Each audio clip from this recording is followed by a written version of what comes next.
Objek dan subjek hukum Islam. Hukum dalam konsep ilmu usul fikih dibagi dua macam, yaitu hukum taklifi dan hukum wadi.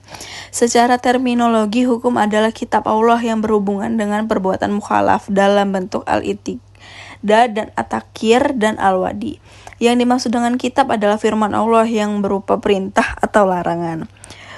Juhaya S. Praja menyebut kitab sebagai al-mutakabih, yakni produk dari kitab yang berupa perbuatan hukum. Juhaya S. Praja juga mengatakan bahwa yang dimaksud dengan al-i'tiqad atau imperatif ialah tuntunan untuk melakukan suatu perbuatan atau untuk tidak melakukan suatu perbuatan. Jika tidak dilaksanakan akan mendapat dosa dan siksaan, disebut dengan wajib. Sedangkan tuntutan yang harus ditinggalkan jika dilakukan akan berdosa dan mendapat siksa, disebut haram. At-takhir atau fakultatif ialah apabila hakim memberikan pilihan kepada mukhalaf untuk melakukan sesuatu perbuatan atau tidak melakukannya, yang disebut dengan al-ibadah. Perbuatan disebut dengan mubah. Ada beberapa hukum taklifi, yaitu 1. Ijab, yaitu firman yang menuntut suatu perbuatan dengan tuntutan yang pasti. Yang kedua ada nab, yaitu firman yang menuntut suatu perbuatan dengan tuntutan yang tidak pasti. Menurut ulama Hanafiyah, hukum taklif dibagi menjadi 7, yaitu fardu, wajib, tahrim, karafa, tahrim, karahah, tanzih, nab, dan ibahah. Menurut ulama Hanafiyah, jika suatu perintah didasarkan pada dalil yang pasti seperti Al-Quran dan hadis mutawid, perintah itu disebut dengan perintah fardu. Akan tetapi jika perintah itu didasarkan pada dalil yang jani, perintah itu dinamakan wajib.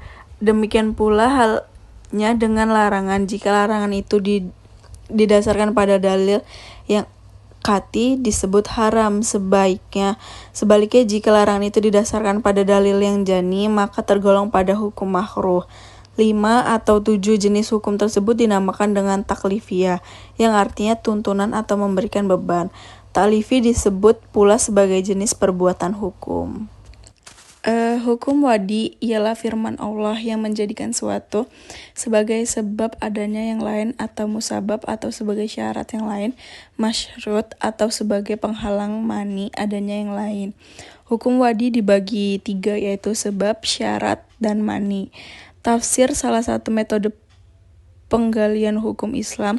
Al-Quran dan Sunnah diyakini sebagai sumber hukum Islam. Kemudian nas-nas yang terkandung di dalamnya ditunjuk untuk mukhalaf. Ialah firman Allah yang menjadikan suatu sebagai sebab adanya yang lain atau musabab atau sebagai syarat yang lain, masyrut atau sebagai penghalang mani adanya yang lain. Hukum wadi dibagi 3, yaitu sebab, syarat, dan mani. Tafsir salah satu metode penggalian hukum Islam. Al-Quran dan Sunnah diyakini sebagai sumber hukum Islam.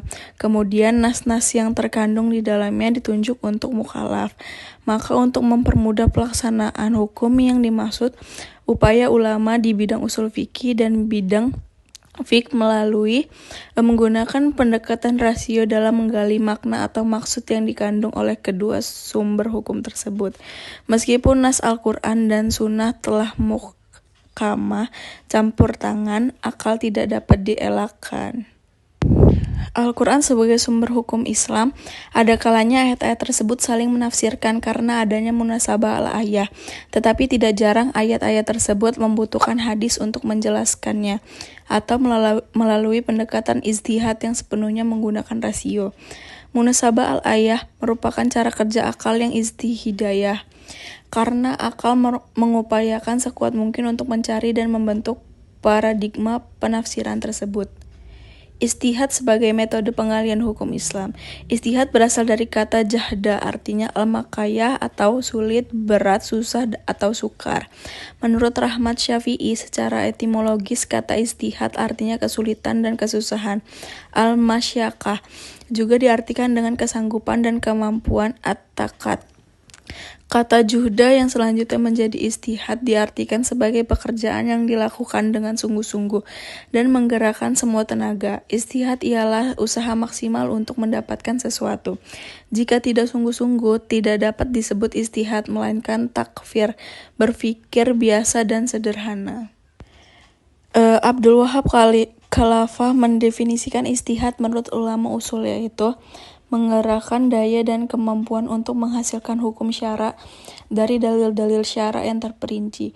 Dari semua definisi tentang ijtihad tersebut di atas, dapat disimpulkan bahwa ijtihad itu adalah pengarahan akal pikiran para fuqah atau usuliyah, menggunakan akal dengan sungguh-sungguh. Ketiga, berkaitan dengan hukum syar'i dan amaliyah. Yang keempat, menggali kandungan hukum syar'i dengan berbagai usaha dan pendekatan. Kelima, dalil-dalil yang ada dirinci sedemikian rupa sehingga hilang kezahninya. Yang terakhir, ada hasil ijtihad berbentuk fikih sehingga mudah untuk diamalkan.